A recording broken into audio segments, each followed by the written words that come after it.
Oi, gente! O vídeo de hoje é a parte 2 do nosso vídeo de como a gente trouxe a Amora e a Cacau aqui pro Canadá. Caso você não tenha visto a parte 1 ainda, vou deixar linkado aqui no card pra você assistir. A Cacau ela veio na cabine como um cão de serviço e a Amora a gente acabou despachando na viagem.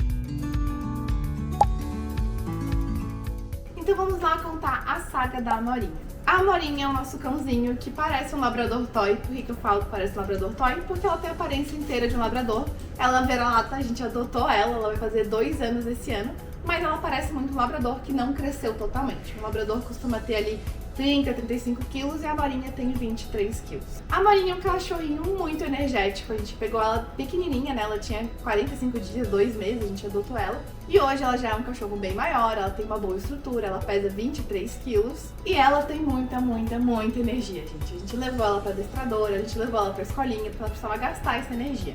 E por que eu tô dando todo esse contexto? Pra vocês entenderem que não tinha como a gente trazer a Amorinha na cabine do mesmo modo que a gente fez com o Cacau, porque a Amora não é um cachorro que poderia se comportar no voo, né? A gente acha que ela ia latir ao longo do voo, ela não ia conseguir controlar as necessidades dela também. E ela não tinha todas as certificações, todas as coisas que ela precisaria também para viajar na cabine. E o nosso medo de arriscar em trazer ela na cabine seria ela ter algum comportamento exagerado, alguma reação exagerada e a gente acaba sendo expulso do voo e a gente não conseguir continuar a viagem no meio do caminho. Então a gente começou a se preparar para conseguir trazer ela da melhor forma aqui para o Canadá, naquele modo padrão dos animais, né, de virem despachados ali na área de carga viva. E para isso a gente já tinha a casinha dela, porque ela já usava a casinha dela no treinamento, a casinha que ela veio viajando mesmo. A gente passou a fazer ela dormir todas as noites lá. Então ela ficou de janeiro até agosto dormindo todas as noites na casinha dela. Foi um processo. Primeiro a gente chegou com a casinha, a gente abriu, botou um petisco dentro, deixou ela explorar no tempo dela. Então ela ia de vez em quando, ia entendendo o espaço, até de fato a gente começar a fechar a casinha e ela dormia a noite toda lá. E foi muito mais tranquilo do que a gente achou que ia ser. Às vezes ela reclama, mas é muito raro. E ela dorme ali cerca de 12 horas por noite na casinha dela. Então quando ela foi viajar, ela já estava acostumada, ele já era o ambiente seguro dela. Inclusive quando a gente pegava um cotonete, algum remédio pra dar, alguma coisa, ela corria pra casinha, porque é o lugar seguro dela até hoje, inclusive. A gente já tá aqui no Canadá, a casinha dela tá aqui do meu lado, tá aberta, e direto ela vai lá e deita sozinha dentro da casinha. E agora falando um pouquinho da casinha em si. A caixinha que ela vai ser transportada tem que respeitar algumas regras que vem ali pela IATA, que é um órgão internacional que te dá as indicações para você conseguir transportar determinadas cargas, e no caso da Amorinha, por ser uma carga viva. Então existem algumas regras que a casinha precisa cumprir para conseguir fazer essa viagem. E vou contar aqui alguns critérios para vocês. A casinha ela tem que ter 2 presilhas diferentes. O que isso significa? A nossa ali, ela tinha uma trava de plástico e também um parafuso. Isso são 2. Elas têm que ser realmente redundantes uma com a outra para ser uma segurança dobrada. E essas presilhas, elas servem para unir a parte de cima e a de baixo. Se você ainda não viu uma casinha, ela é mais ou menos assim.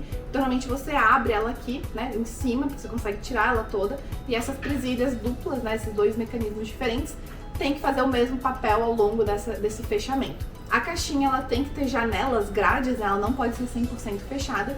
E a portinha da entrada, ela tem que ter 2 travas diferentes, né? Então para você abrir tem que trancar em 2 pontos diferentes, o nosso trancava em cima e embaixo. E tem que ter 4 furos nos 4 cantos da portinha de entrada para eles poderem lacrar. Eles usam braçadeiras de nylon para fechar ali nos 4 pontos. E isso em todos os momentos do aeroporto. Toda vez que a gente pegava ela, tirava essa braçadeira e depois que ia botar de novo, botava novamente a braçadeira. Um ponto importante sobre as janelas, as aberturas que tem que ter, elas só podem ser na parte superior da casinha, a não ser pela portinha de entrada que pega a parte inteira, né? Outro ponto que tem que ter são os recipientes de alimentação e água, né? Eles são 2 caixinhas que vão acopladas na parte de dentro da casinha e elas têm que estar ali, né? É obrigatório. A gente quis colocar também por fora aquele bebedouro que parece um bebedouro meio de gato, meio de hamster, que tem aquela bolinha. Então a gente acoplou aquele bebedouro por fora que caía no potinho de dentro e tinha o potinho da ração. No fim a gente acabou dando a ração pra ela, a gente mesmo, durante as conexões, quando a gente pegava ela acabou nem sendo alimentada por ali, mas existe essa opção também. A água, a gente acabou colocando mais água no potinho, ela também usava no bebedouro, deu super certo. Ao longo das conexões a gente também deu mais água pra ela, porque a gente pegou ela em todas as conexões e soltou ela em todas elas pra passear, ela sair um pouquinho da casinha, ela conseguir comer, beber água, enfim. Já dei um pouco de spoiler aqui da viagem dela, desculpa, mas segue o bonde. E também, um outro item que tem que ter embaixo do tablado dela é um tapetinho higiênico. Não pode nenhum outro item junto. Não pode caminha, cobertor, brinquedinho, nada. Não pode. Inclusive coleira, roupinha, nada disso. Tem que ser só o cachorro, só o tapetinho higiênico, o tablado que fica ali separando o tapetinho higiênico do animalzinho, tá? Não pode nada dentro mesmo, eles vão fazer uma revista, vai passar um raio-x, eles vão pedir pra tirar, então já nem arrisca. Porém, vou confessar aqui, extraoficial de tudo, que a gente colocou sim uma AirTag na casinha dela, a gente prendeu com uma caixinha, uma case à prova d'água, com uma fita 3M dentro da caixinha dela, bem no canto. Passou no raio-x, ninguém falou nada, eu tava meio apreensiva achando que eles iam descartar, mas ninguém falou nada, o que foi muito bom, porque a gente acompanhou pelo celular, pela AirTag, a Morinha na viagem inteira. Recomendo você fazer isso?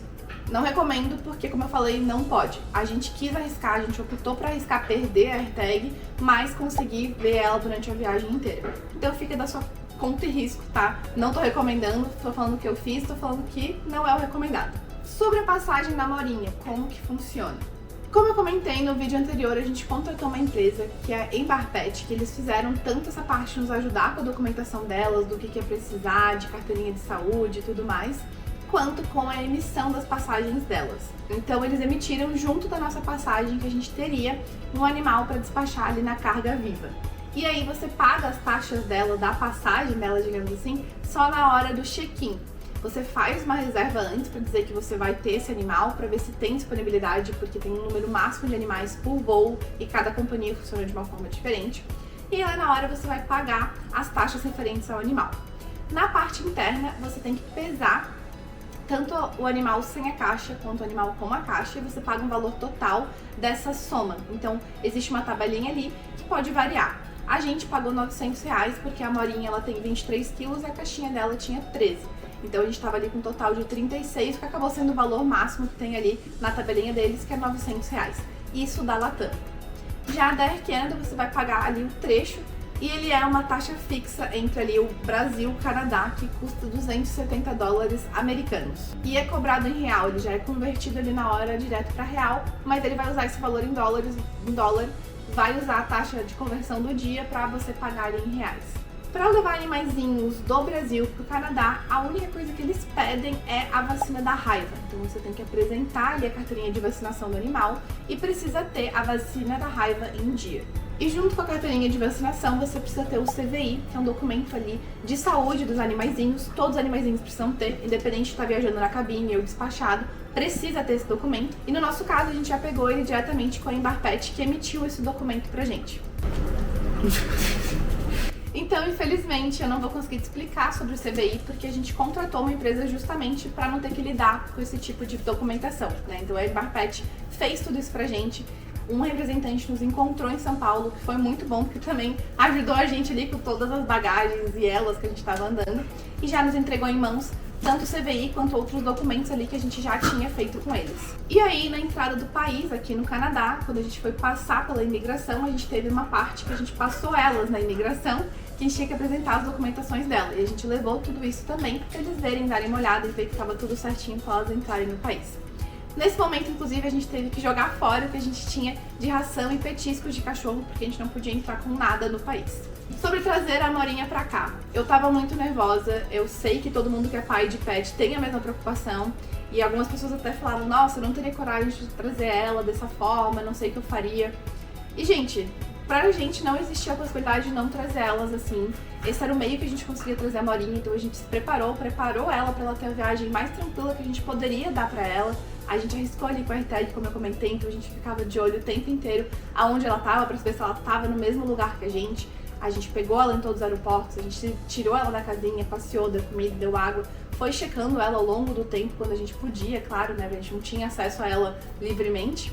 E foi uma viagem bem tranquila, tá? As duas chegaram aqui bem, elas chegaram cansadas, elas dormiram bastante depois que elas chegaram, mas elas chegaram bem. E ver elas aqui com a gente compensou todo o estresse, todo o perrengue emocional que foi, porque eu não dormi nada da viagem, nessas 30 horas de viagem, eu dormi só 3 horas, porque sim, eu tava preocupada, não tem como não ficar preocupada. mas deu tudo certo. Então o que eu posso dizer pra você que também é pai, mãe de pet, que você se preocupa com o seu animalzinho, sim, é um sofrimento pra gente, eu entendo, mas eles conseguem e vai dar tudo certo, né? Você tem que contratar uma empresa que vai te ajudar nesse processo para garantir que você tá escolhendo os melhores caminhos, pegar uma passagem numa companhia aérea que também preze pela vida do animal. A gente buscou muito para entender qual companhia realmente se preocupava com os animais e a gente viu que a Latam e a Air Canada se encaixavam nos nossos critérios ali de preocupação. Então a gente só tem coisas boas a falar sobre eles, o tratamento que a gente teve durante a nossa viagem por conta dos pets. E foi isso a nossa saga de trazer as duas, tem a parte 1, parte 2. Espero que você tenha gostado, que esse vídeo tenha te ajudado de alguma forma.